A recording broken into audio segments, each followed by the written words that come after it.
Y Bruno, ¿de quién nos hablas hoy?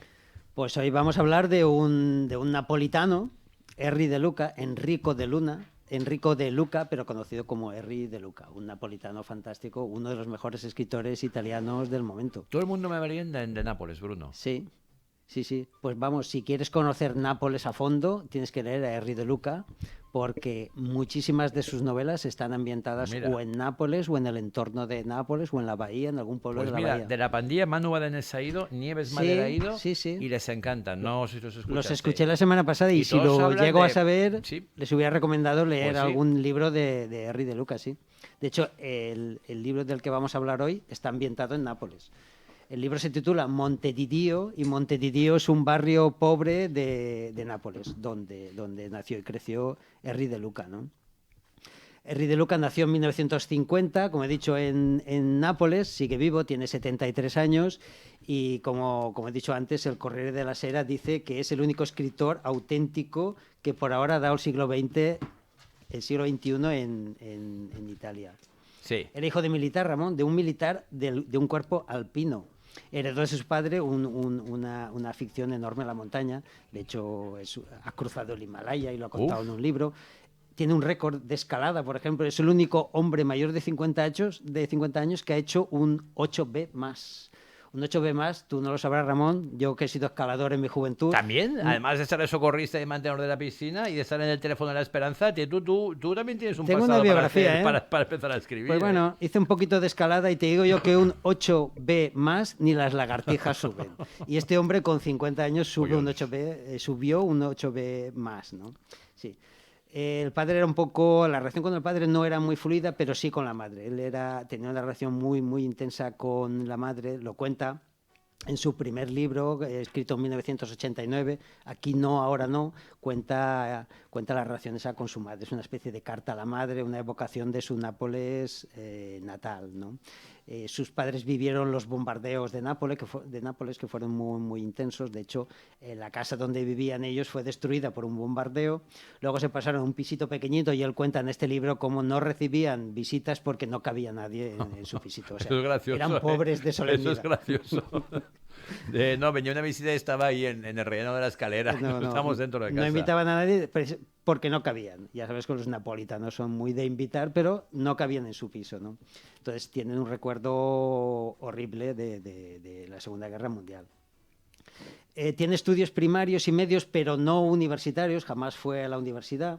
Es autodidacta. Es de estos autodidactas que aprendió ruso, aprendió suajili, aprendió yiddish y hebreo antiguo. Por ejemplo, no es creyente ni practicante, pero ha hecho un montón de traducciones bíblicas y aprendió hebreo antiguo para poder traducir la Biblia porque le fascina este libro, ¿no? Flipa, Quique. Sí. Estudios universitarios no, pero estudios de todo tipo, todos los que queramos, ¿no? Él a los 18 años deja Nápoles y se marcha a Roma y milita en una especie de movimiento de extrema izquierda llamado Lucha Continua, ¿no? Que estuvo una década en Italia. Fue operario de la Fiat, allí conoció a los que fundaron Lucha Continua, eran obreros de la Fiat. Fue obrero manual hasta los 47 años, o sea, se ganó la vida con las manos hasta los 47 años, ¿no? Trabajó en la Fiat, trabajó de camionero internacional, trabajó en el aeropuerto de Catania, trabajó de albañil en la obra en Francia, era un factotum, ¿no?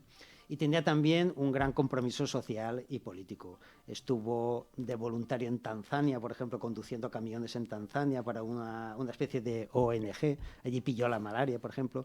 Estuvo en la guerra de Yugoslavia, también con camiones, conduciendo camiones de ayuda humanitaria. Estuvo en el bombardeo de Belgrado.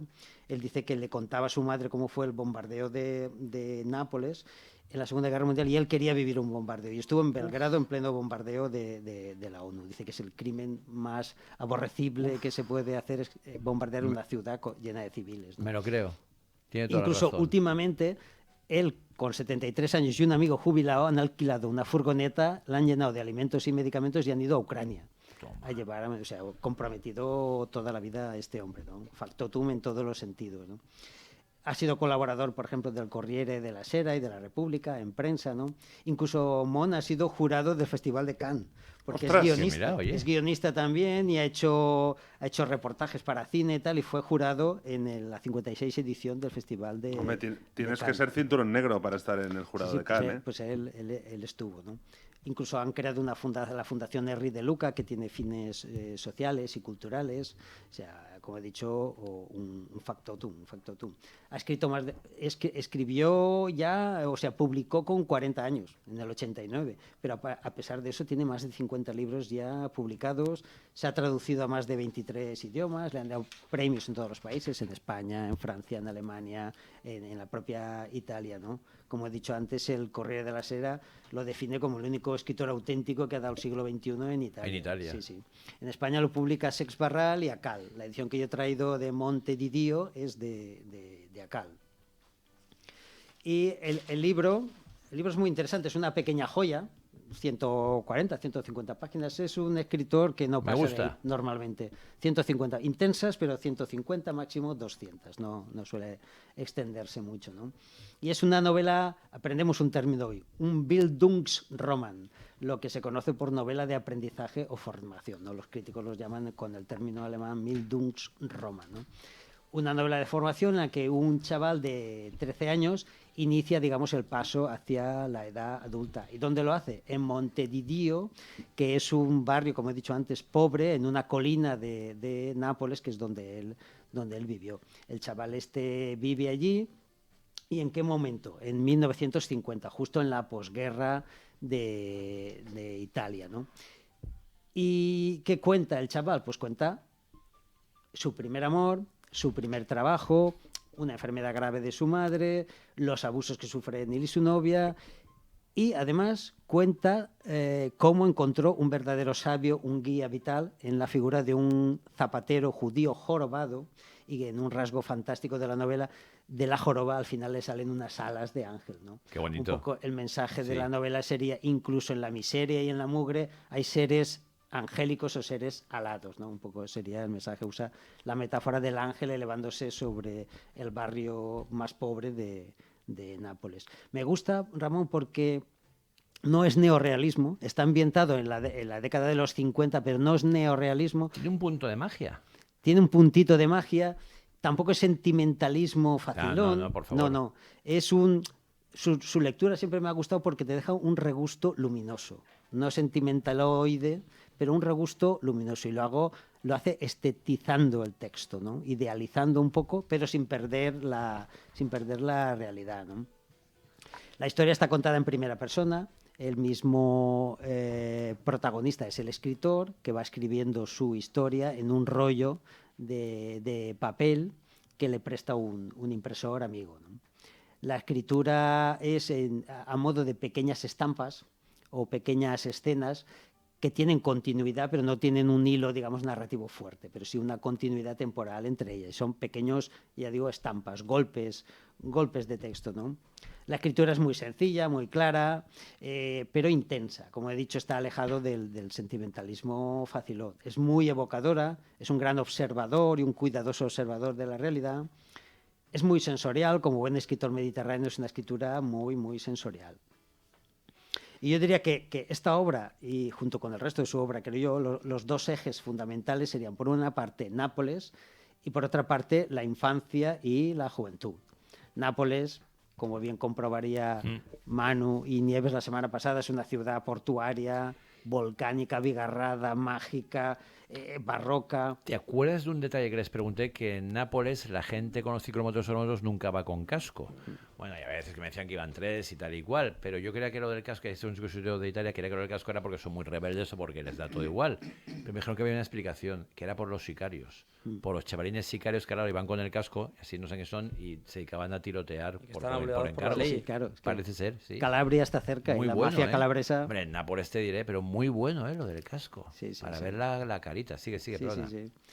Pues nada, es una ciudad fascinante desde el punto de vista cultural, natural e histórico, ¿no? Está situado sobre un gran un gran montón de toba, de roca agujereada, volcánica, de origen volcánico. De hecho, hay tantas cuevas que dicen que desde Nápoles está el acceso al inframundo. Una de las cuevas de Nápoles lleva al inframundo, ¿no? Entonces, muchas de sus obras, desde la primera, aquí no, ahora no, las ambienta en su Nápoles natal. ¿Y bien qué hace? O cerca de Nápoles. Incluso una de las más interesantes, creo yo, que se llama napátrida. Inventa un término, un neologismo, una palabra centaur de estas que le gustan tanto a Mont, napátrida, apátrida de Nápoles, ¿no? Y es una especie de elogio de su Nápoles natal muy interesante, ¿no?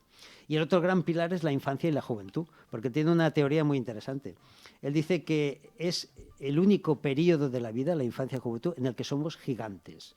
Gigantes en el sentido de que somos la posibilidad de todo, y a medida que va pasando el tiempo, esas posibilidades se van reduciendo y nos convertimos en enanos. Entonces, los niños no son enanos que se convierten en gigantes, sino que los niños son gigantes... Se van jibarizando. Que al final se convierten en enanos, porque van reduciendo todas sus posibilidades hasta quedar solo una, que es lo que somos al final, enanos, ¿no? Entonces, a él le encanta porque él dice que cada acontecimiento de la infancia es posiblemente una profecía sobre el futuro. Y él siempre está hablando de la infancia y de la juventud, y normalmente de forma autobiográfica, ¿no? ¿Por qué? Porque él dice, palabras textuales, escribo para hacer durar mis recuerdos. Él dice que no es dueño de sus recuerdos, que los recuerdos de repente afloran espontáneamente y él los caza y los fija a través de la escritura para que no se le escapen. Y al final, todos estos recuerdos que ha cazado los convierte en libros. Y por eso la mayoría de sus libros son de recuerdos suyos, de su Nápoles natal sobre todo, ¿no? Yo creo que las novelas más interesantes, por lo menos las que más me interesan a mí de él, son las ambientadas en Nápoles y las que hablan de la infancia y la juventud. No he conocido un escritor que retrate de una forma más luminosa la infancia. Quizá aquí en España igual el poeta Gamoneda. Mira. Pero me fascina el tratamiento de la infancia que hace Luca, Henry de Luca. Sí. Bruno Montano, siempre es un placer tenerte. Sí. Ahora ya te incorporas con nosotros. Sí, ahora ya Cada vendré 2 por semanitas aquí. estás viniendo, Sí, lo sí. podéis encontrar en la FNAC y que también hay ejemplares de Novio de la Muerte muy bien expuestos gracias a Bruno, entre otras cosas.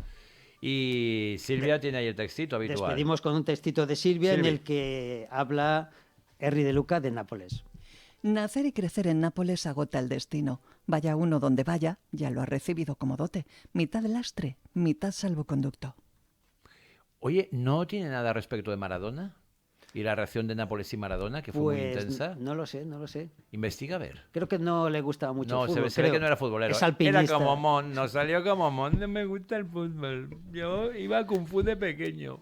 Y una vez No, yo a Kung Fu tiraron no iba un de balón y lo pequeño, cogí iba de ¡wow! mayor. Y lo cogí, ¡wow!